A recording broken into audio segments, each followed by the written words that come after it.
안녕하십니까? 예수선교회 설교방송 시간입니다. 오늘 설교방송은 신약성경 디모데후서 3장 13절부터 17절의 말씀을 가지고 하나님의 감동으로 된 성경은 예수님을 믿는 구원에 이르는 지혜를 준다라는 제목으로 예수선교회 조은찬 목사님의 설교가 있겠습니다. 말씀에 많은 은혜 받으시기 바랍니다.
사도신경 암송하심으로 신앙 고백 드리겠습니다.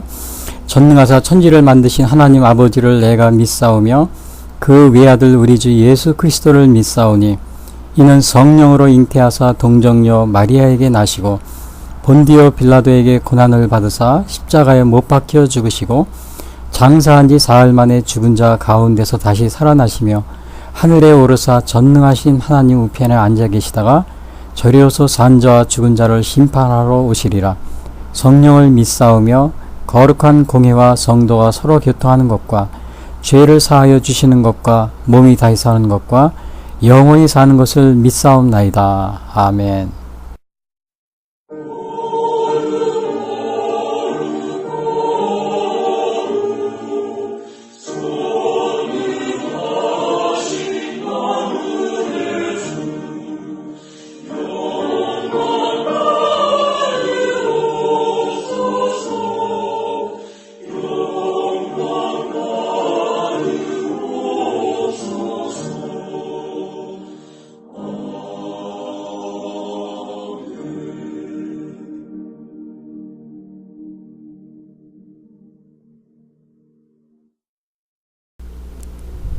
오늘 봉독할 성경 말씀은 신약성경 디모데후서 3장 13절부터 17절입니다.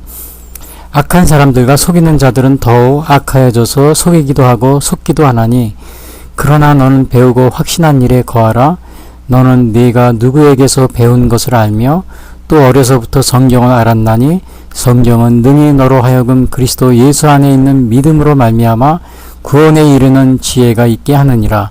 모든 성경은 하나님의 감동으로 된 것으로 교훈과 책망과 바르게 함과 의로 교육하기에 유익하니 이는 하나님의 사람으로 온전하게 하며 모든 선한 일을 행할 능력을 갖추게 하려 함이라. 아멘. 오늘 부르실 찬송은 새 찬송은 203장입니다.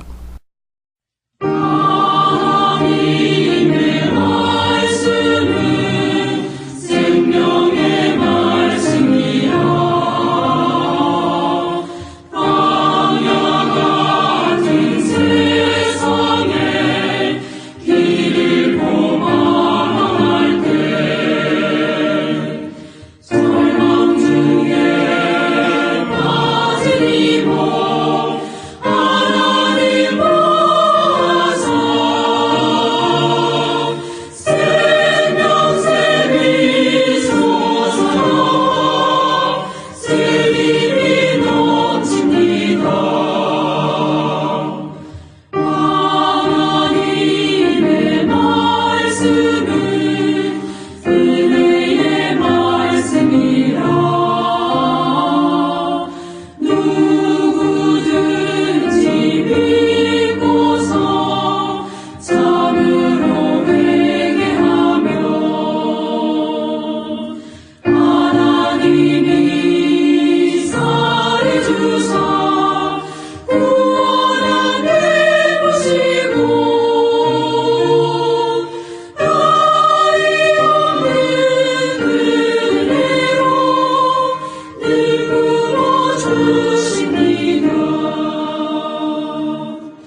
오늘 전해드릴 말씀은 신약성경 디모데후서 3장 13절부터 17절 말씀 가지고 하나님의 감동으로 된 성경은 예수님을 믿는 구원에 이르는 지혜를 준다 라는 제목으로 말씀드리겠습니다.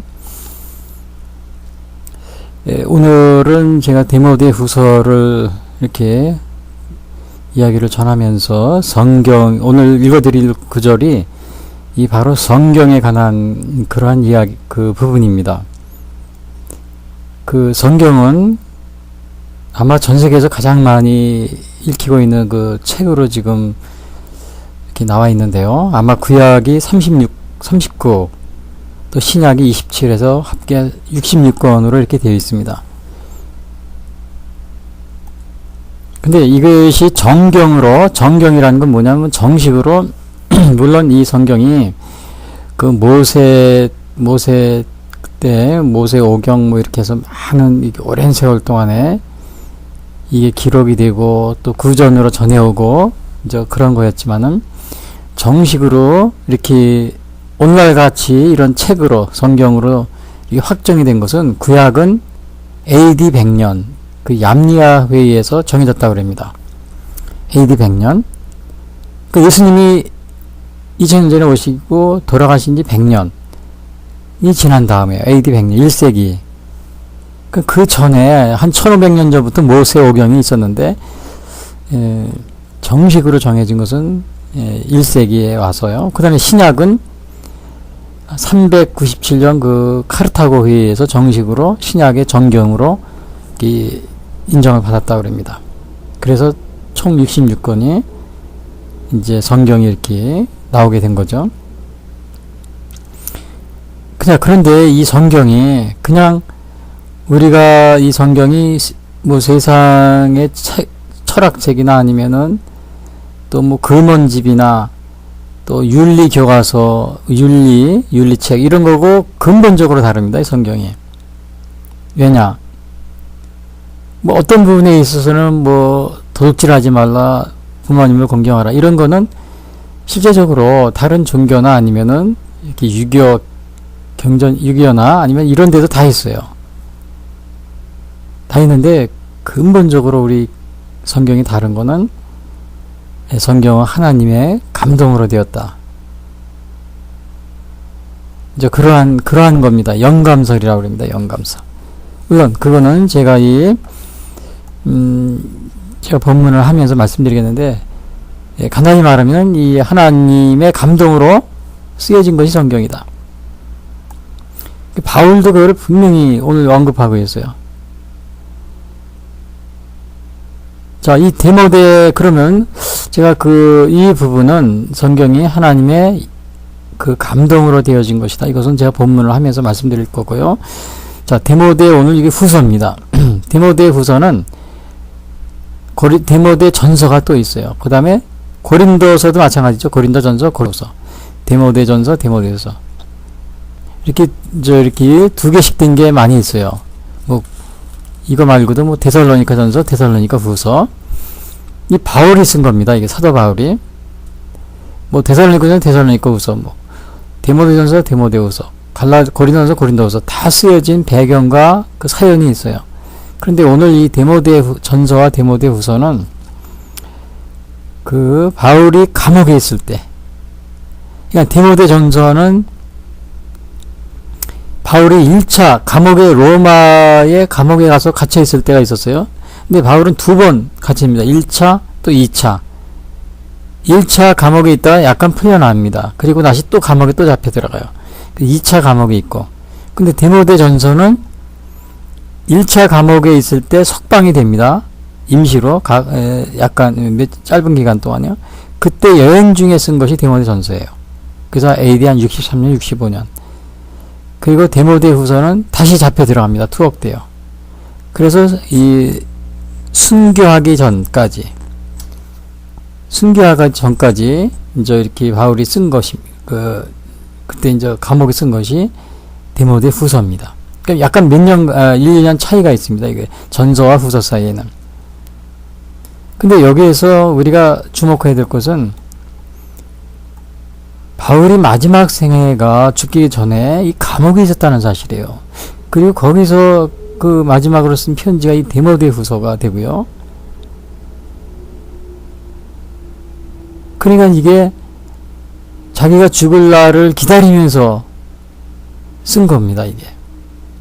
어떻게 보면 그 유서나 다름없는 그러한 글입니다, 이게. 저는 이 디모데후서, 물론 저도 여기 여러 가지 우리 여러 가지 상황이 있지만은 이 바울이 디모데후서를 쓴 이 배경을 문득 제가 다시 이렇게 보면서 참 제가 마음이 아팠어요. 왜냐? 바울이 죽기 전에, 이제 세상을 뜨기 전에 그가 감옥에 있었다는 거예요. 또 감옥도 그냥 감옥이 아니고 사형 선고를 받고 막 완전히 죽은 몸이나 다름없이 언제 오늘 죽을지 내일 죽을지 모르는 선교의 마지막 우리가 그 마지막 은퇴하신 목사님들 많이 계셔요. 근데 저도 요즘에 보면은 은퇴하신 목사님들 이렇게 또 신문이나 또 기사나 방송에 나오는 거 보면은 막 이렇게 살기 어렵습니다. 또 생활하기 어렵습니다. 은퇴금이 없어서 노후를 참 어렵게 보냅니다. 뭐 이렇게 하소연하시고 또 도와달라고 그러시는 분이 많이 있습니다. 물론 그런 말은 안 하죠. 예, 그런 건 아니지만 그러한 거에 대해서 자세히 그 기록이 많이 그 신문이나 이렇게 많이 자주 뜹니다. 근데 저는 이 디모데후서를 읽으면서 바울이 마지막 생에 또 우리가 은퇴해서 마지막 생에 이렇게 비교해 가만히 생각을 해보니까 야, 바울의 마지막 생에는 감옥에서 죽을 날을 기다리고 그의 마지막 생애를 보낸 거. 그래서 우리 나이 드신 목사님, 은퇴하신 목사님들이 지금 좀 어렵습니다. 또 뭐 이런 거 물론 이해가 됩니다. 그런데 이 바울의 여건을 생각해 보면은 바울의 상황을 생각해 보면 아마 지금 물론 풍족하지는 못하지만은 그냥 자유롭게 살 수 있는 거 이거 한 가지만 하더라도 얼마나 감사한 것인가. 얼마나 감사. 내 노후가 보장되지 못하고 물론 풍족하지 못하고 어렵게 산다고 하겠지만은 바울 사도를 생각해 보니까 야 이거는 얼마나 행복한 것인가. 오히려 감사해야 될 게 더 많은 것이 아닌가 그런 제가 생각도 해봤어요. 마지막 정말 바울이 전도를 마치고 마지막을 감옥에서 이렇게 순교를 기다리면서 이 디모데후서를 쓰는 겁니다. 나의 믿음의 아들 디모데야 그러면서 막 글을 쓰는 거예요. 이 심정이 그러니까 이 디모데후서 이거를 쓰는 그 심정이 이루 말할 수 없는 그런 가운데서 이걸 썼을 겁니다. 그래서 혹시 우리 은퇴하시고 어렵게 사시는 우리 목사님들 그럴 때마다 이 사도 바울은 그래도 바울 사도보다는 내가 낫지. 바울 사도는 감옥에서 죽을 날만 기다리고 있었는데 나는 그건 아니잖아. 오히려 감사하지. 아마 이렇게 생각하시면은 그나마 좀 위로가 되지 않을까 그런 생각에 대해서 제가 말씀드립니다. 자, 그래서 이 디모데 전서를 보면은 그 주에 쓴 내용이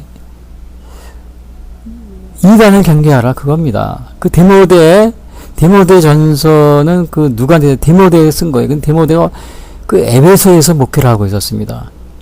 바울은 로마니까 에베소는 어디에 있었냐면은 그 터키에 있었어요. 그러니까 굉장히 먼 곳이에요. 거리가 떨어져 있는 곳이에요. 근데 이 에베소에 바울이 그 로마 감옥에 있을 때 디모데도 몇 번 찾아왔어요. 근데 거기에 가서 이제 목회를 하니까 거기에 있는 거죠. 그러면서 이 편지를 쓰면서 가장 그 어려운 문제, 그 이야기를 다 듣게 알고 된 거죠. 바울이 감옥에 있을 때 많은 사람이 그 찾아가서 안부도 전하고 막 그랬어요. 근데 가장 그 어려운 문제가 뭐냐? 이단들을 조심하라. 그거였습니다. 그 데살로니가 교회도 마찬가지예요. 빌립보 교회도 마찬가지예요. 바울이 편지를 쓸 때마다 이단 조심하라. 꼭 그거 빼지 않았어요. 근데 그리고 또 하나는 목회할 때는 이렇게 해라. 목회자의 그 자세 이렇게 해라. 물론 자세하게는 안 나왔어요. 그냥 간단하게 이렇게 해라. 그래서 목회서신이라고 그랬잖아요. 데모데후서, 디도서를요. 그 데모데후서도 마찬가지예요. 이단을 경계하고 거짓 교사들을 조심하라. 그 당시에 그 에베소 교회, 디모데가 있는 교회, 거기서 가장 어려운 이단은 뭐냐? 영지주의였습니다. 영지주의. 그 영지주의는 아주 이원론에다가 또 극단적인 금욕주의, 또 아주 극단적인 또 쾌락주의. 이제 그런 걸 가지고 있어서, 그러니까 그것이 뭐냐면, 그 이원론에서 뭐냐면요. 영은 선하고 육은 악하다 이런 생각을 사고를 가지고 있는 거예요. 그러니까 물론 우리가 그 내세를 바라보고 그 살지만은 이 세상 자체를 악으로 보는 겁니다. 이 세상 물질을 악으로 보는 거예요. 영은 선하다고 보고 우리가 물질을 악으로 대하게 되면은 이 세상에 살 수가 없어요. 왜? 하나님은 이 창조하시면서 이 세상이 보기에 좋았다고 그랬거든요. 우리가 이 땅에 살면서 정말 이미 물론 천국은 우리가 이제 후에 가게 되지만 그리고 이 땅에 살면서도 이미 천국에 너에게 있느니라 이미 임하였느니라 그랬잖아요.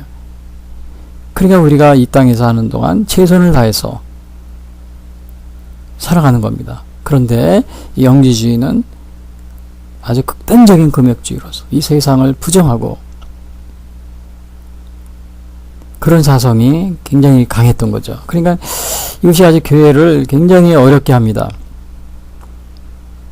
그 이단을 경계했는데 그 이단이 오늘날도 마찬가지 이단이 많이 있어요. 근데 이단은 특징은 뭐냐면 아주 비슷합니다. 비슷하게 시작하다가 자세히 보면 다른 게 많이 있어요. 그래서 구별하기가 쉽지 않아요. 왜냐면 구별하기 어려우니까 많은 사람들이 거기에 유혹당하는 겁니다. 유혹을 당해요. 물론 이 부분도 제가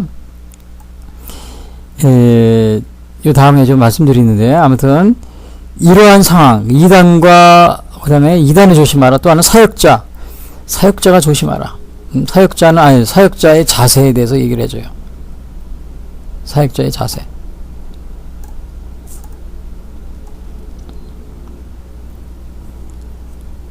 물론 여기에서 이제 사역자의 자세를 하지만 바울 자신도 물론 로마 감옥에서 순교합니다. 이거 편지 쓰고 나서 얼마 안 있다가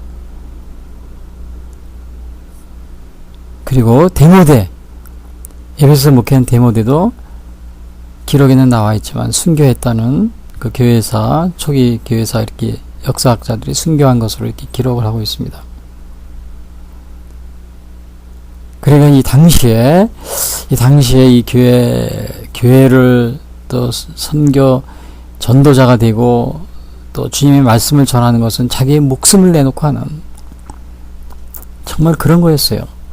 목숨을 내놓고 예수님의 12제자 가운데도 6명이 형제지간이에요.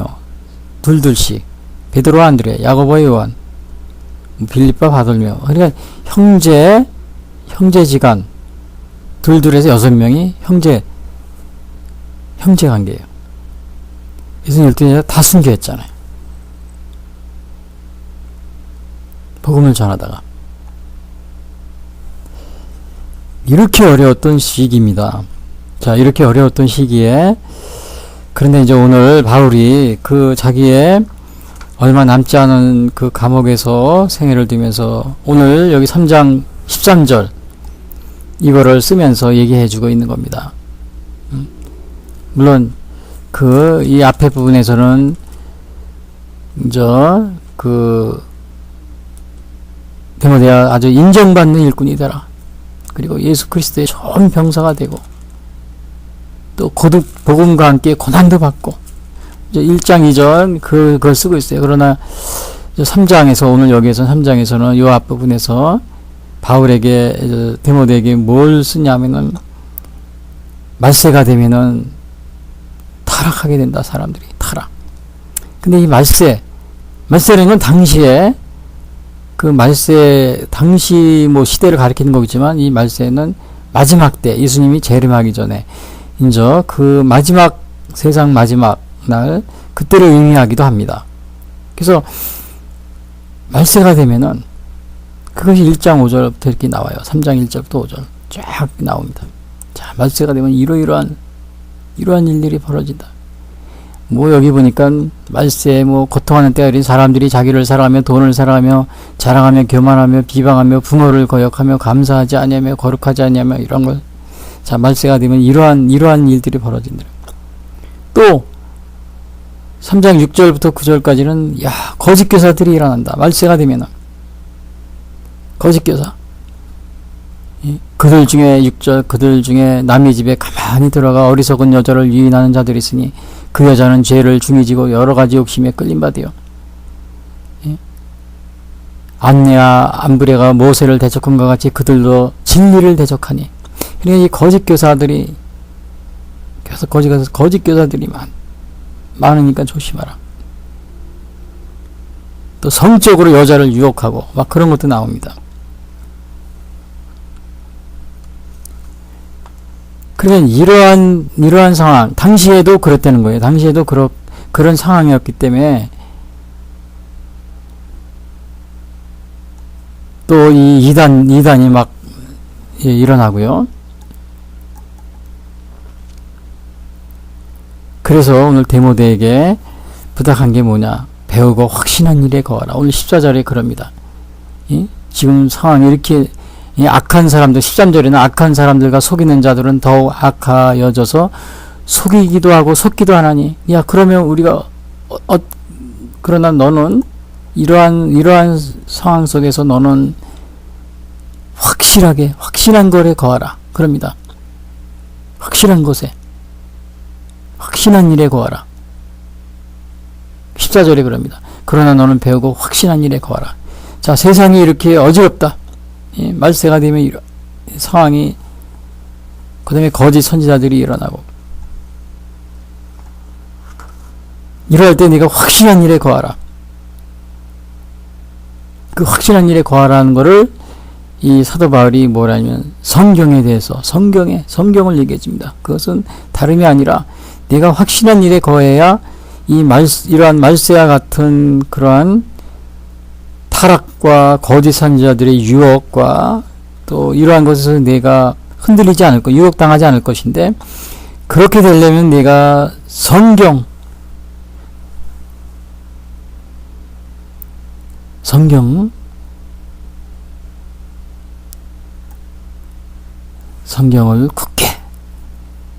굳게 잡아라. 그런 얘기입니다. 여러분, 오늘날도 얼마나 이 혼탁하고 어지럽고 정말 모든 걸 돌아봐도 어렵지 않습니까? 그런데 이거 다른 것으로는 해결할 수 없어요.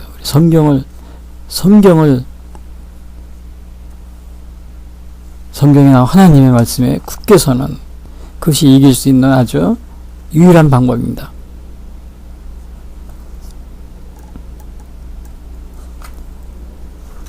근데 이 성경 조심할 것은 이 거짓 교사, 디모데에게 너 거짓 교사를 조심하라. 이단을 조심하라. 그랬어요. 가장 핵심적인 게. 근데 사실은 오늘날도 이 성경을 거라고 그랬는데 사람들이 이단이나 이런 데 잘못 찾아가면은 그런 경우가 있어요. 그래서 이 조심해야 됩니다. 처음 믿는 분들은 모르잖아요. 대표적인 거에 우리나라 이렇게 보면은 몰몬교 이런 게 많이 있어요. 주위에. 저도 이렇게 길을 다니다 보면은 그 몰몬 교인들이 주로 이제 외국 사람들이죠. 외국 사람들이 둘이 신사복 입고 다니면서 전도하고 그러는데 영어도 무료로 가르쳐 준다고 그러는데, 물론 영어 무료로 가르쳐 주는 건 좋은 일이지만 조심해야 됩니다. 왜냐, 그분들은 성경을 갖고 다니는데 이 성경 말고 또 다른 성경이 있어요. 한 3개인가 4개 다른 성경과 같은 걸 또 갖고 있어요. 근데 그 내용을 보면은 이 성경하고 완전히 다른, 좀 앞뒤가 안 맞는 그러한 책을 또 성경이라고 가지고 배우고 그럽니다. 그냥 우리 기독교는 전혀 다른 그러한 방향으로 흘러가고 있는 그것이 몰몬교입니다. 제가 이렇게 구체적으로 얘기를 해서 좀 죄송한 얘기지만은 다 아는 거기 때문에 우리 너무나 많은 사람들이 있기 때문에 제가 말씀드리는 겁니다. 혹시 오해를 안 해주셨으면 하겠습니다. 오해하지 마시기 바랍니다.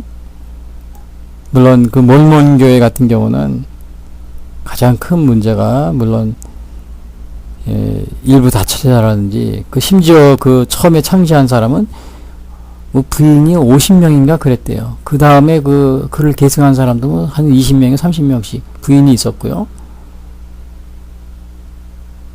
우리의 상상을 초월하는 거죠. 이거 자체가 보면은 이게 정상적인 그러한 우리 기독교하고는 전혀 관련이 없는 그런 거라는 걸 우리가 알 수가 있어요. 아무리 일부 다처자라 그래도 부인이 한 30-40명 된다. 그건 좀 정상적인 게 아니지 않아요? 물론 다른 자기들이 가지고 있는 또 성경이 있는데, 신구약 말고 그거 나온 내용을 보면은 책에 있으니까 우리가 보진 않지만은 몇 개 소개한 걸 보면 전혀 우리 기독교하고 다릅니다. 조심해야 돼요. 성경을 가지고 있어요. 그 문제는 아예 성경을 가지고 있지 않고, 불교나 이런 거는 성경을 안 쓰잖아요. 근데 이 성경을 가지고 있는 게 이단 중에서 이슬람 구약 성경을 가지고 있잖아요. 아니, 구약 성경을 그 사람들 믿는다고 그랬잖아요. 코란이 있지만은 가지고 있는 게 아니고 비슷하게. 몰몬교 같은 게 아예 성경을 가지고 다니면서 또 여호와 증인도 성경을 가지고 다니고, 그건 전혀 다릅니다.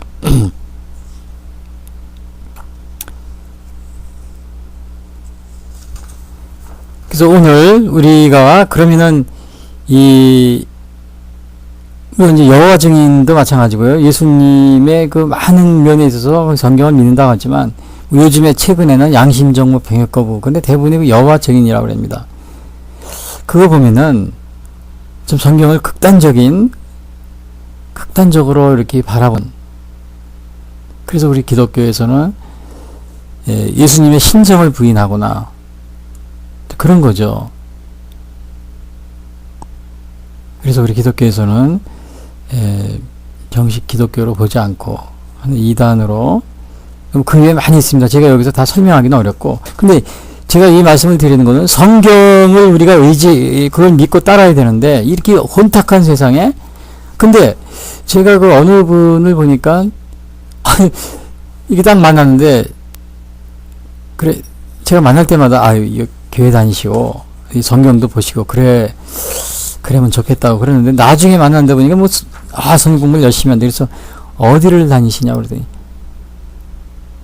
몰몬교 이런 걸 거기서 영어를 무료로 가르쳐 주기 위해서 그러다 보니까 갔다고 막 그러더라고요. 그런 분이 많이 있어요.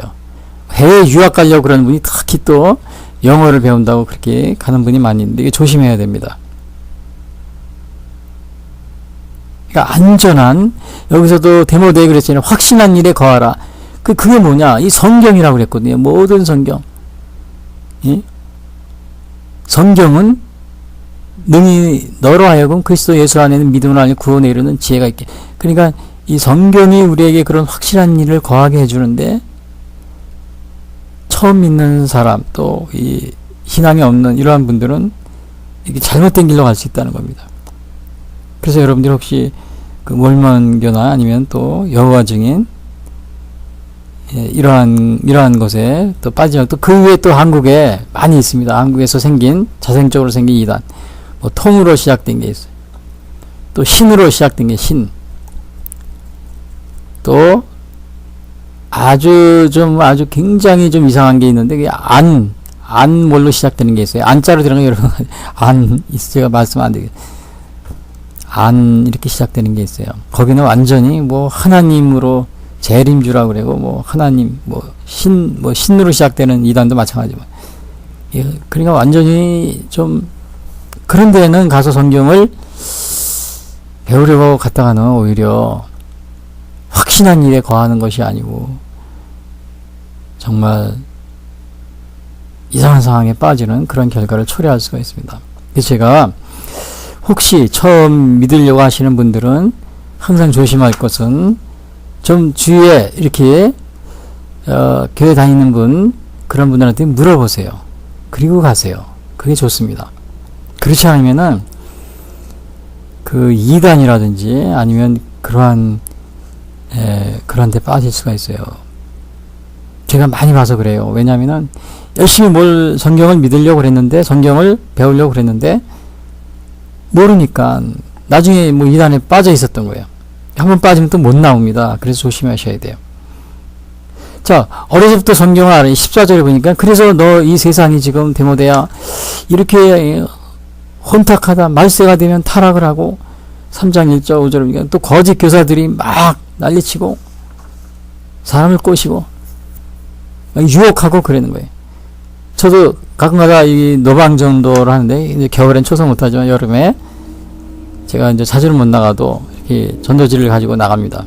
뭐 전도지를 가지고 와도 우리 저는 교회를 하는 게 아니기 때문에 교회 광고를 하기 위해서 가는 게 아니고 그냥 원하는 교회 어느 교회든지 여러분이 주위에 있는 장로교나 침례교, 감리교 이렇게 가까운 교회 찾아가서 예배를 드립니다. 그런 이제 안내장을 이렇게 나눠줍니다. 그런데 근데 전도 열심히 하는 교회가 있어요. 교회가 아니고 근데 그게 보니까 여호와 증인이 꼭 제가 전도하는 데에서 꼭 주일이면은 전도하는 걸 제가 많이 봤습니다. 근데 제가 전도지를 나눠주면서 전도지 안에 뭐라고 써있냐면 마지막에 여러분 교회 가실 때는 이단에 조심하십시오. 그런 내용이 있거든요. 그러니까 제 옆에서 그 여호와 증인 분들이 꼭 두세 명씩 같이 나오더라고요. 이렇게 이렇게 간판을 넣고 그렇게 자기들이 전도하다가 사람들이 제 걸 보면서 거기 보면 이단에 조심하십시오. 그런 내용이 있거든요. 그런 그 전도지를 그 사람 그 전도하는 그 여호와 증인도 이렇게 우연히 보게 되고 막 그러지요. 옆에 있으니까 사람들 거. 그러니까 도로 책자 같은 걸 이렇게 세워놓잖아요. 가판대처럼. 도로 싸가지고 다른 데로 가더라고요. 제가 가면은. 제가 좀 미안한 마음도 있지만은 저는 이렇게 방해하거나 그런 건 아니었어요. 그런데 그러한 일이 있었어요. 그래서 이번에 여호와 증인이 또 병역을 거부하고 또 그거 외에도 많이 있습니다. 이런 거는 좀 우리가 굉장히 성경을 잘못 오해하고 있는 그런 것들이에요. 이거 외에도 많이 있어요. 그래서 이런 잘못된 그 성경을 배우기 위해서 잘못된 길로 혹시 가시는 분들이 있다면 조심하시지. 조심하는 것이 좋습니다. 물어보세요. 여러분이 처음 믿는 친구분들 중에 교회 다니려고 그러면 목사님들이 있으면 물어보고. 근데 오늘 디모데야 이렇게 혼탁한 세상이다. 그러니까 내가 확신한 거에 거하라. 근데 거하는데 바울이 디모데에 대해서는 안심을 좀 했어요. 왜냐하면은 디모데후서 1장 5절에 이런 말이 있어요. 이는 내 속에 거짓이 없는 믿음이 있음을 생각함이라. 이 믿음은 먼저 내 외조모 로이스와 내 어머니 유니게 속에 있더니 내 속에도 있는 줄 아노라. 그러니까 디모데는 다행히 어머니가 유대인이었습니다. 아버지는 헬라인이었고. 근데 그 외조모도 그랬고. 그래 어려서부터 네가 성경을 알았나니 그랬어. 14절에 보면요. 이런 말이에요. 그러나 너는 배우고 14절에 확실한 일에 거하라. 너는 네가 누구에 배운 것을 알며 15절에 또 어려서부터 성경을 알았나니 그 디모데는 성경을 어려서부터 아는 거예요. 왜? 어머니 유니게와 외조모 루이스 그 외조모 로이스와 어머니 유니게가 바로 유대인이었기 때문에 그 철저하게 시키잖아요. 물론 유대인의 그 구약을 유대인들이 그 신약을 안 믿고 예수님을 부정하지만 그러나 예수님을 믿는 유대인들에게 이 구약은 굉장히 소중한 거죠. 바울도 마찬가지죠. 바울이 이렇게 아주 이렇게 엄청난 이렇게 신약 성서 13권을 쓰고 이렇게 신학적으로 굉장히 깊이가 있는 것은 그가 유대계에서 이미 그 구약에 정통했기 때문에 그렇습니다. 그러니까 이렇게 그게 가능했던 거예요. 유대교인이었기 때문에. 근데 디모데가 그랬다는 거죠. 자, 그런데 이 성경이 뭐냐 이거예요. 성경의 유익이 무엇인지 우리가 알아야 돼요. 왜 성경에 확실한 것에 거하라 그래요. 성경을 디모데야 이 성경을 네가 가까이 하라. 근데 사실 이것은 이 디모데 후서가 쓰인 것은 AD 65년 정도입니다. 바울이 그 2차 감옥에 있어요.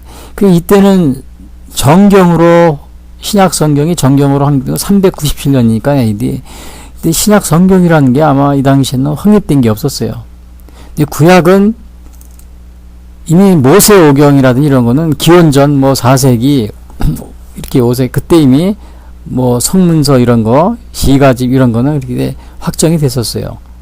그것이 가지고 있었어요. 그렇기 때문에 오늘 오늘 바울도 이런 말이 이렇게 하게 된 것 같습니다. 근데 이 성경에 대해서 뭐라고 얘기했냐, 바울이? 이 성경은 하나님의 감동으로 된 것이다. 이 16절에 보면요. 모든 성경은 하나님의 감동으로 된 것으로. 이 성경이 만약에 그 인본주의 책하고 다른 게 바로 이겁니다. 하나님의 감동으로 됐기 때문에. 감동을 된 거기 때문에. 만약에 이것이 하나님의 감동으로 된 것이 아니라면은 그냥 성경을 무시하는 거죠.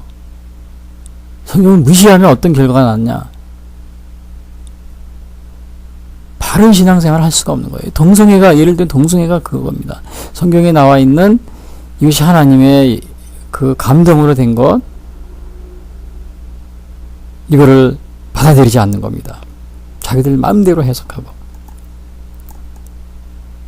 하나님의 감동으로. 어떤 분은 그럽니다. 성경에 잘못 기록된 게 많다고. 그러니까 감동이 아니라고.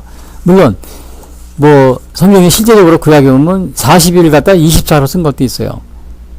또 숫자를 잘못 쓴 것도 있고. 그러나 숫자가 잘못된 거라 그래서 근본적인 뜻은 바뀌지 않습니다. 그 단어가 예를 들어서 단어를 YOU라고 써야 되는데 YU라고 썼다. 그 전체적인 명령에서 보면 이거는 YOU다.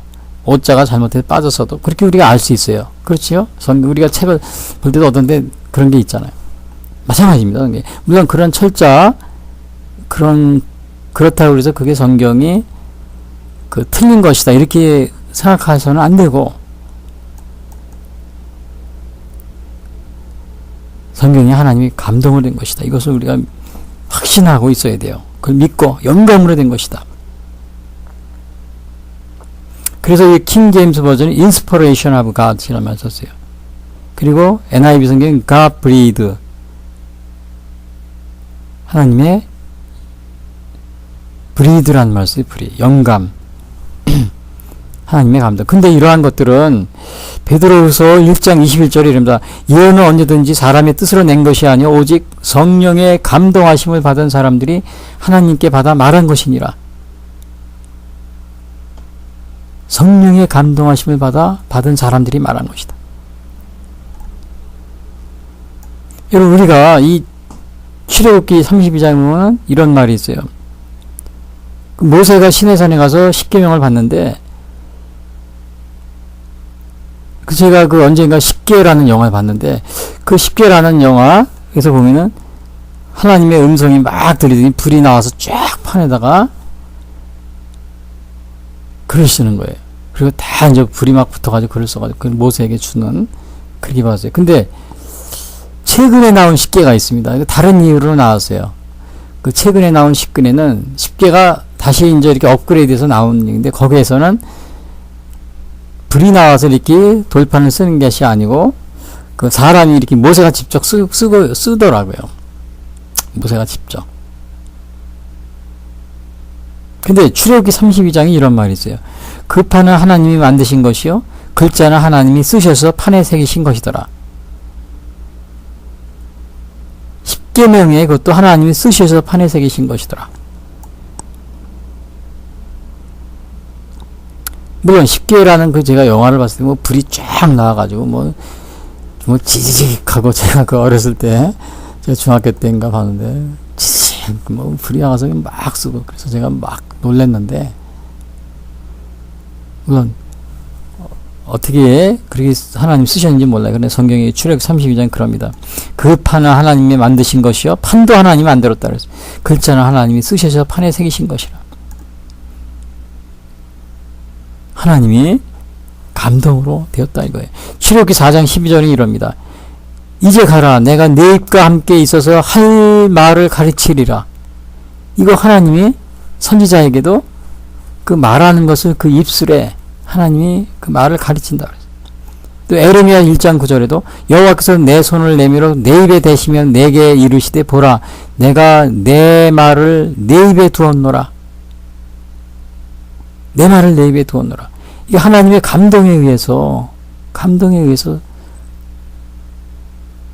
되어진다는 겁니다. 이것이. 예언자들에게도 보라, 내가 내 말을 내 입에 두었노라. 손을 내밀어 내 입에 대시며. 이런 사실들, 이것은 하나님의, 바로 이 성경이 하나님의 감동으로 쓰여졌다는 사실을 우리에게 단적으로 보여주고 있어요.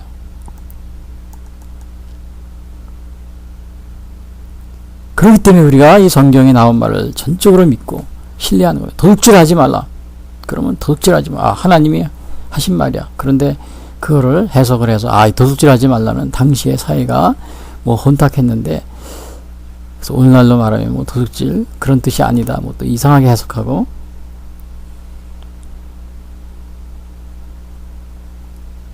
도둑질하는 사람들은 유전자가 잘못돼가지고 그래서 도둑질하는 거니까 죄가 없는 것이다. 또 이렇게 해석하는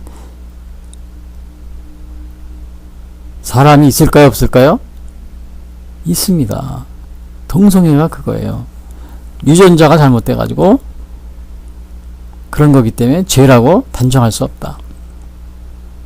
그럼 가늠한 것도, 우리가 매춘을 한다든지 아니면 음란한 일을 하는 것도 그 사람은 죄가 없는 거예요. 왜냐? 유전자가 원래 그렇게 잘못돼서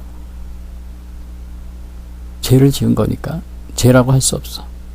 그래서 법원에 가면 판사가 죄 없음 탕탕 때린다는 겁니다.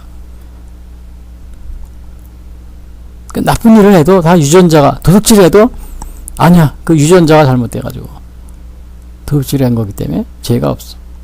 동성애해도 아니야, 그 유전자가 잘못된 거기 때문에 죄가 없어.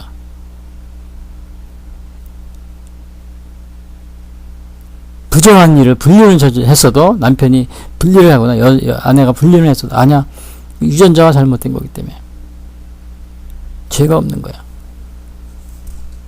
왜 이렇게 해석하는 사람이 많이 있어요. 오늘날 그런 성경은 오늘 하나님의 감동으로 된 것이다. 살인하지 마라. 그러면 하지 않는 겁니다. 또 동성애가 죄다. 그러니까 그런 거 행하지 마라. 안 하는 거예요. 뭘 거기 유전자를 대고 그럽니까? 유전자를. 설사 유전자가 잘못돼서, 물론 장애인들이 보면은 그 구분을 못하는 사람이 있어요.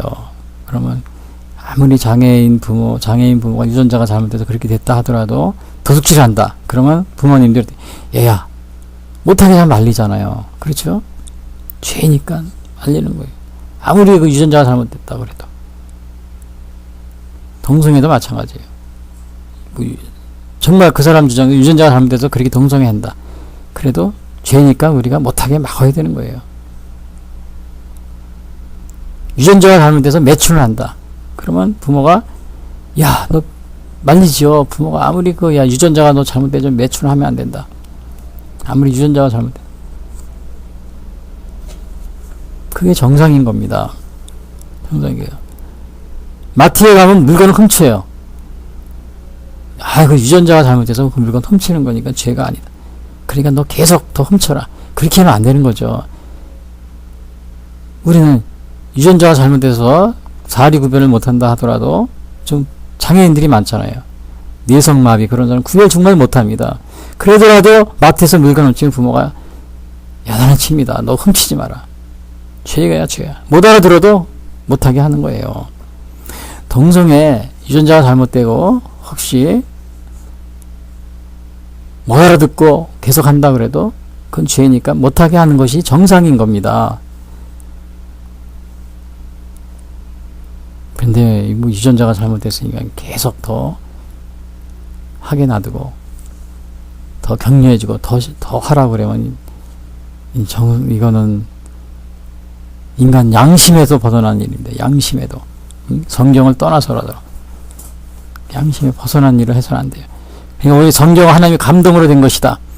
하나님의 말씀이다. 이거를 100% 받아들이고 그 말씀에 우리가 따르려고 하고 무슨 일이 있어도 설사 유전자가 잘못돼도 하나님의 말씀대로 살려고 그 길을 가게 하고 그게 중요합니다.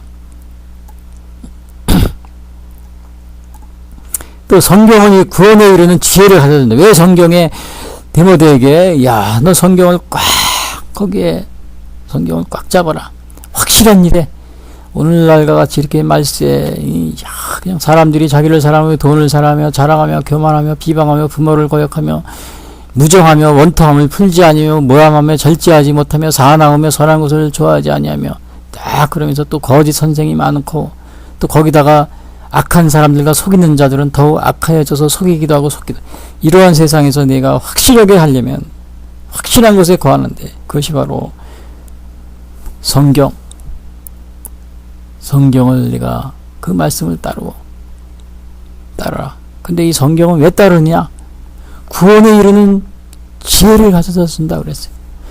이 14절 15절에 보니까 성경을 알았나니 성경은 능히 너로 하여금 그리스도 예수 안에 있는 믿음으로 말미암아 구원에 이르는 지혜가 있게 하느니라 그랬어요. 예? 믿음으로 말미암아 그래서 salvation through faith in Christ라는 말씀, Christ Jesus. 그러니까 예수 그리스도 안에 있는 믿음으로 말미암아 이게 중요합니다. 예수 그리스도 안에 있는 믿음으로 말미암아 구원에 이르게 하는 구원에 이르게 하는 지혜 가장 소중한 거죠. 이게 이 세상에 어느 것으로라도 우리가 의롭게 될 수 있는 그러한 것이 없습니다. 예수님을 우리가 믿음으로 구원을 받을 수 있는. 그러니까 여기서 바울이 디모데에게 이 성경은 왜 내가 이것을 붙들어야 되느냐? 구원에 이르는 지혜를 너희 가진다. Make you wise. 그러니까 이것은 지혜롭게 한다 이런 뜻이에요. 구원에 이르는 지혜를 가져다 준다. Make you wise.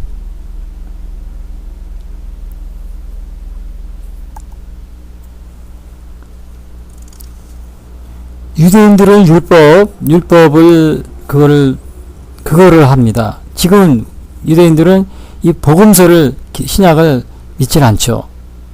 그러나 우리 기독교인은 하나님의 예수 그리스도를 말미암는 그 로마서 3장 21절. 그것이 유대인하고 차이입니다. 그리스도 예수 안에 있는 말미암아 구원에 이르는 그 믿음. 그 요한일서 5장 13절에 이럽니다. 내가 하나님의 아들의 이름을 믿는 너희에게 이것을 쓴 것은, 요한일서 5장 13절이요. 너희로 하여금 너희에게 영생이 있음을 알게 하려 함이로라.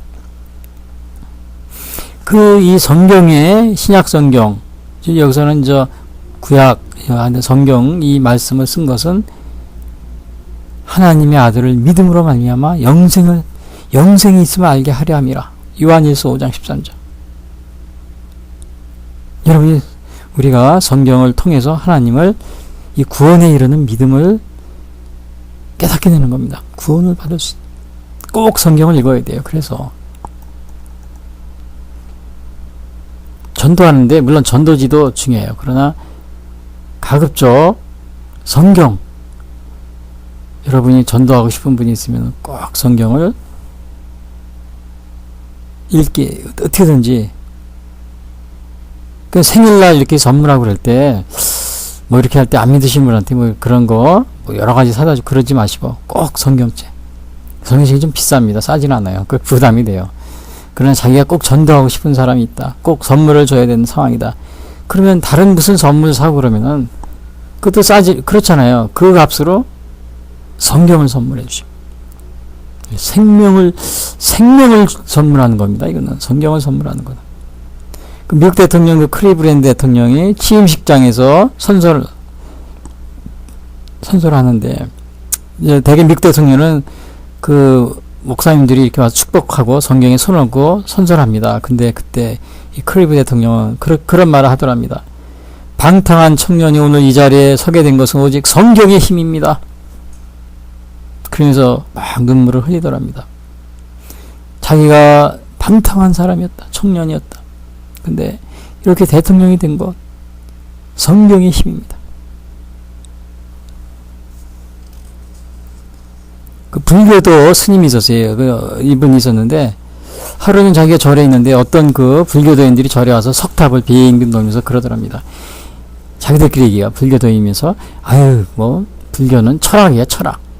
그 내세도 없는 거야. 막 그러더니 그 소리를 듣고서 이 스님이, 저게 무슨 소린가.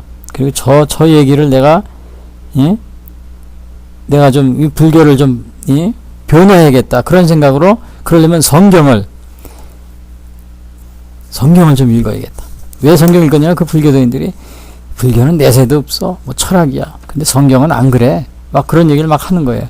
그래서 그 말을 갖다가 자기가 방어를 하려고 불교를, 그래서 성경을 열심히 읽었대요. 그래서 한 번 읽고, 뭐 두 번 읽고, 또 세 번, 네 번, 근데 70번까지 읽었대요. 뭐 100여 번, 수도 없이 읽었대요. 나중에 그 읽고 났는데 기독교인이 된 겁니다. 아니, 그래서 이 스님 하던 걸 다 버리고 기독교인이 됐어요. 베너, 여러분이 잘 아는 베너, 물론 영화도 있지만은 이 소설도 있어요. 근데 이거를 쓴 소설이, 원래 소설을 영화로 한 건데, 이 소설을 쓴 그 베너를 쓴 이 작가 이름을 제가 잊어버렸는데, 그분이 기독교가 잘못됐다, 이거를 얘기하기 위해서 그 성경을 읽었대요.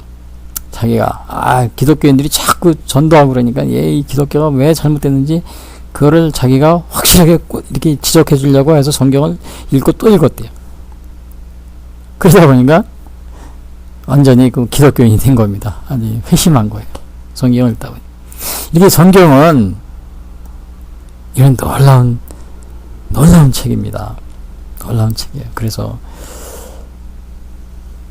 이러한 유익이 있기 때문에 여러분들이 그 성경을 전도할 때, 친구들이나 아니면은 전도하고 싶은 분에 꼭 이 성경을 소개해주고, 또 선물을 줄 때 성경을 주는 그런 습관을 들이는 게 좋습니다. 그리고 왜 성경에게 꼭 디모데야, 네가 이 성경을 확실한데 네가 확실히 거기에 거하라, 왜 그랬느냐면요, 그 16절 17절에 또 나와요. 첫 번째는 뭐예요? 구원에 이르는 지혜를 가져다 주기 때문에. 두 번째는 뭐냐? 성경은 교훈과 책망과 바르게 함과 의로 교육하기에 유익하고 하나님의 사랑으로 사람으로 온전케 한다. 그 16절이 나오잖아요. 모든 성경이 하나님의 감동으로 된 것으로 교훈과 책망과 바르게 함과 의로 교육하기에 유익하니 이는 하나님의 사람으로 온전케 하며 온전하게 한다. 구원을 알게 해주는 지혜가 있고 또 두 번째는 뭐냐? 온전하게 교훈과 책망과 바르게 함과 의로 교육하기에 유익하다 그랬어요. 온전하게 하는데 사람을 온전하게 한다. 대부분의 사람들이 우리나라 뭐 이렇게 공부를 많이 했다는 사람들은 대개 그 중국 고사를 쓰더라고요. 중국 고사.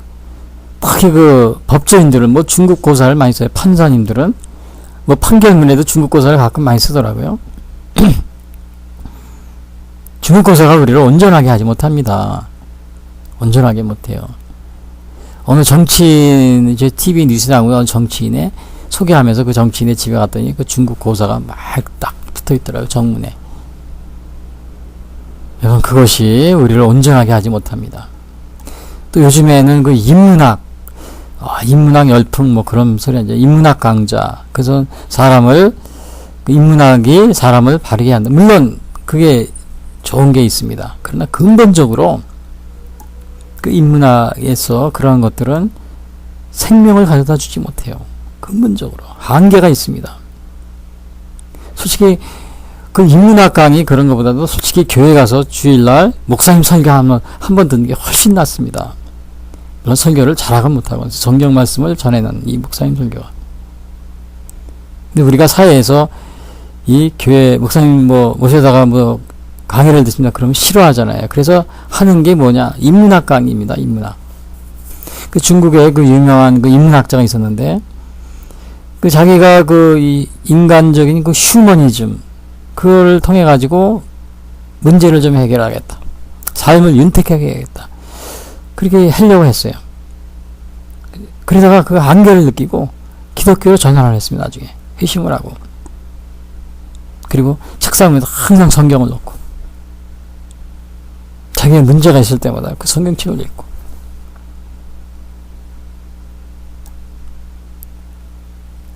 철학이 우리를 또 온전하게 못합니다. 성경은 교훈과 책망과 바르게 함과 의로 교육하게 유익하고 하나님의 사람으로 온전케 한다 그랬잖아요. 철학이 우리를 온전케 못합니다. 오죽하면 이 조지 워싱턴 미국 대통령은 뭐라 그랬냐면요. 성경과 하나님 없이 세계를 바르게 정치하는 것은 불가능하다. 불가능하다.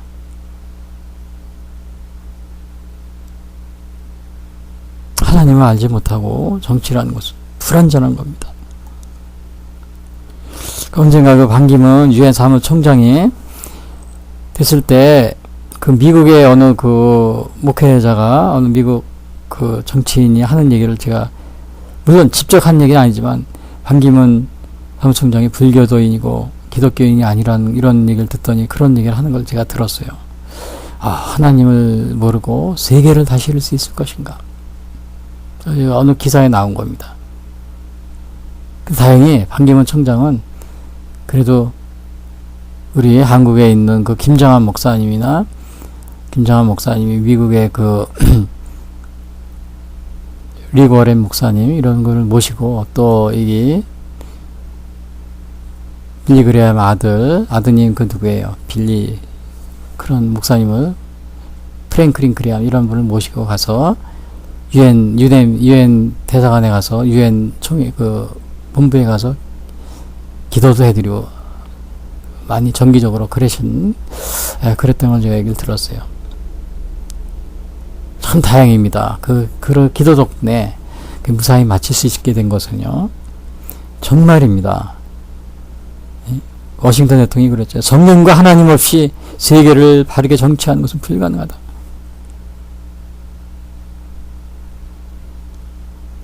우리 대한민국의 정치인들 지금 굉장히 곤란합니다. 정말 집에 뭐 중국 고사 뭐 철학 또 뭐야 이게 뭐 삼국지에 나온 무슨 뭐 사마천의 뭐 사기, 뭐 이런 거 보는 사람이 많더라고요. 저 정치인들 보면은 사마천의 사기. 또 심지어는 그 저기가 있어요. 뭐 병법서 했잖아요. 손자병법. 그런 거 보면은 뭐 만드느냐. 매일 그 겉멋을수 만듭니다. 어떻게 하면 상대방을 모함을 해가지고 죽이고 자기가 일어서는 그런 거밖에 안 들어요. 정치인들이. 그런 거 하지 마시고. 성경책을 꼭 안 믿으시면 성경책을 사다 놓고 책상 위에 놓고 그리고 정치를 해야 됩니다. 그럼 달라질 겁니다. 하나님의 말씀을 보면서 하면은. 그러면은 무슨 뭐 지금 저 북한에 뭐 김정은이 뭐 김정은이를 뭐 데려다가 무슨 뭐 국회에서 뭐 방문하라고 뭐 연설한다. 방문하면 환영한다. 이런 소리가 안 할 겁니다. 성경만 바르게 봐도. 그 공산주의를 독재 타도를 그렇게 외치던 사람이 민주화한다는 사람들이 왜 북한의 이 독재자를 그렇게 옹호합니까? 가서 찬양하고. 지난번에 방북한 분들 보니까 다 민주화 운동했다고 대부분의 사람들이 그렇게 열렬하게 뭐 독재 타도 뭐 전두환 뭐 박정희 그러던 분들이 북한의 김정은이 김일성 김정은 세상에 이거보다 더 알려진 독재자는 없죠. 거기 가서는 그냥 입에 침이 마르도록 온갖 좋은 얘기를 다 하고서 내려오더라고요. 난 이해가 안 됩니다. 그거는. 그런 분들 성경책을 책상에 놓고 오늘 하나님의 정의가 무엇인지 공의가 무엇인지 그걸 민주화운동이 바로 되는 겁니다. 그렇게 하니까 이게 뭐예요? 거짓 민주화가 된 거잖아요. 공산주의를 추정하면서 한 민주화운동인 것이라고 사람들에게 오해를 받는 겁니다. 거짓이 되는 거예요. 그렇죠. 지금 대한민국의 민주화운동은 사람들이 뭐 공산화 운동이라고 사람들이 아예 다 그럽니다. 그렇잖아요. 꼭 북한을 찬양하고 하니까. 그것도 독재 국가를. 성경을 보면은 공의가 무엇인지 다 나옵니다. 재판사님들도 마찬가지고 그 재판은 어떻게 알아? 그게 다 나옵니다. 또 음악이 우리를 온전케 못해요. 중국 고사 뭐 철학 사마천의 무슨 뭐 이 손자병법 철학 우리를 온전하게 하지 못해요. 음악도 우리를 온전하게 못해요. 지난번에 남미에서 뭐 어느 나라인가요? 베네수엘라가 지금 뭐 어느 나라인지 온두라스 여기서 뭐 아이들이 막 그냥 그 불량한 아이들이 많아서 그거를 음악을 시켰더니 잘하더라. 순화가 됐다. 근데 사실은 부분적입니다. 부분적이에요. 완전하지 그 순화가 안 돼요. 성경입니다. 성경으로 돌아와야 돼요. 그래서 그 학교에서 아이들에게 그 바른 길로 가기 위해서는 학교에서 예배를 드리면 돼요. 그래서 공립학교나 이 사립학교도 예배 시간을 두세요. 그 원하는 사람 옵션이라고 그 뭐 선택 과목 있잖아요. 선택하는 사람은 가서 예배에 참석하고 강제로 안 하고 하면은 그 왜 공립학교라도 그 아이들을 선생님들 아무리 도덕 윤리책 가지고 가서 가르치고 그래야 근본적인 변화가 안 됩니다. 성경을 통해서 예배를 드리고 거기 목사님 말씀 듣고 그러면 그거보다 더 큰 교육적 효과가 없어요. 이 대한민국에 있는 모든 저 초등학교부터 중고등학교, 대학교까지 선생님들 매일 저 윤리, 도덕 가르치면서 그냥 매일 착하게 살아라, 바르다 이렇게 100번 하는 것보다 예배 한 번 드리는 게 낫습니다. 거기 성경을 가르치고. 거기에는 다 포함이 되어 있어요. 이 공산주의 뭐 이런 북한의 무슨 뭐 이런 걸 지금 이렇게 뭐 주사파 이런 거 그런데 현혹이 될 수가 없어요. 링컨이 그래서 우리가 정말 우리 국립학교라도 예배 선택으로 주면 되잖아요. 강제하지 않고 누구든지 너 선택해서 들을 사람은 들고 예배에 참석해서 하고 그렇게 하면 도덕 시간 따로 들 필요도 없어요. 그렇지 않고 또 이제 그렇지 못하다면은 미션 스쿨 이런 걸 확대해서 정말 예배 시간을 많이 늘리고 그것이 아주 좋습니다. 그게 교훈과 책망과 바르게 함과 의로 교육하기 아주 그거보다 좋은 게 없어요. 링컨이 가장 좋아한 남북전쟁할 때 너무 힘들어가지고 그럴 때 링컨이 가장 좋아하는 성경이 있었대요. 그것이 바로 그 시편 34편이랍니다. 링컨은 자기가 틈만 나면 시편 34편을 읽고 너무 힘들 때마다 34편은 뭐가 나오냐면 내가 여호와께 간구하며 내게 응답하시고 내 모든 두려움에서 나를 건지셨나이다. 이 공고한 자가 부르짖으며 여호와께서 들으시고 그의 모든 환난에서 구원하셨도다. 자기가 힘들 때마다 이걸 읽는 것이다. 이 모든 여호와께서 들으시고 모든 환난에서 구하셨도다. 이 삶에 좋은 게 많아요. 젊은 사자는 궁핍하여 줄일지라도 여호와를 찾는 자는 모든 좋은 곳에 부족함이 없으리로다. 또 이런 얘기도 있어요. 34절에 시편 의인이 부르짖으며 여호와께서 들으시고 그들의 모든 환난에서 건지셨도다. 여호와는 마음이 상한 자를 가까이 하시고 충심으로 통회하는 자를 구원하시도다. 이거 얼마나 좋습니까? 악이 악인을 죽일 것이라 의인을 미워하는 자는 벌을 받으리라. 리건 대통령이 정말 마음이 괴롭고 이 남북전쟁 때 노예 해방 때 지치고 힘들 때 시편을 읽고 또 읽고 또 읽고 성경을 가르쳐줘야 됩니다. 리건 대통령 어릴 때 부모님이 여였어요. 그때 어머니가 선물로 준 게 뭐냐면 세상 뜨면서 성경을 줬대요. 성경책.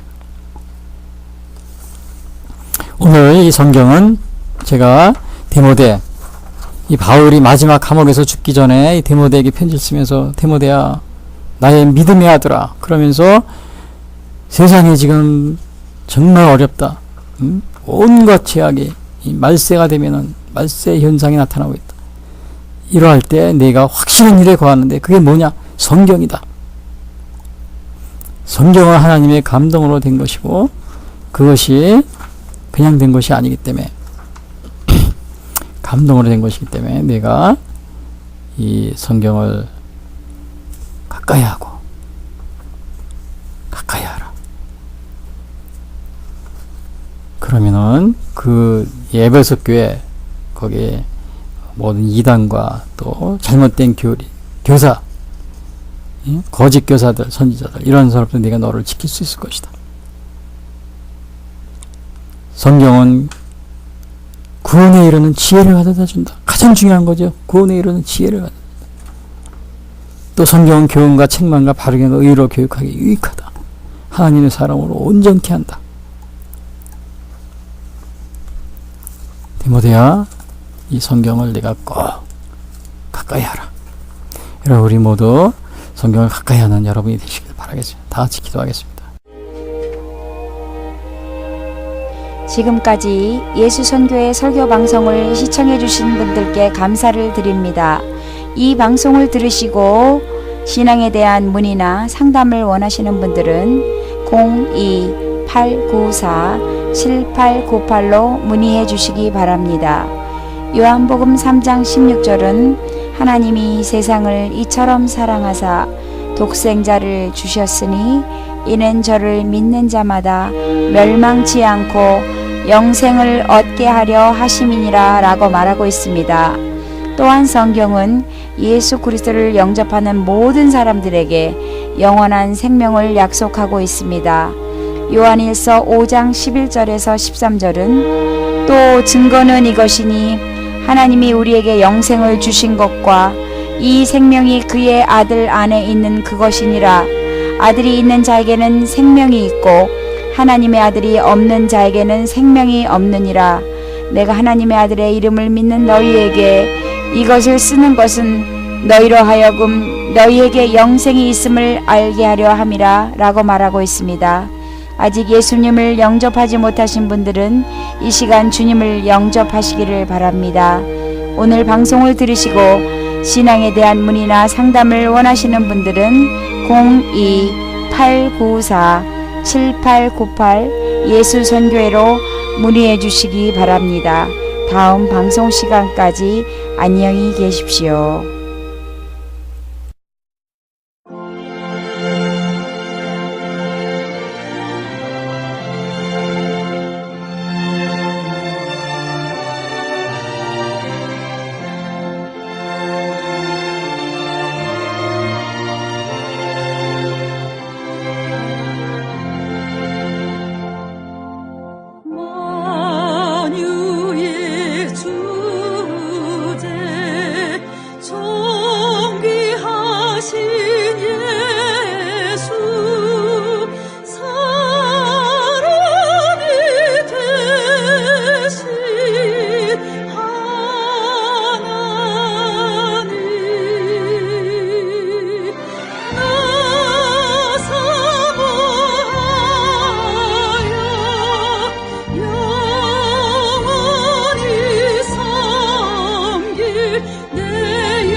명랑한 저수목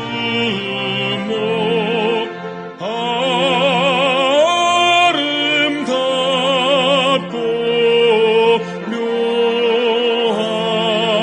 묘하나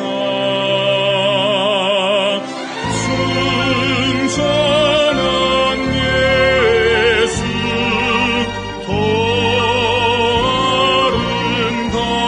아름다워 봄 같은 기쁨 주시네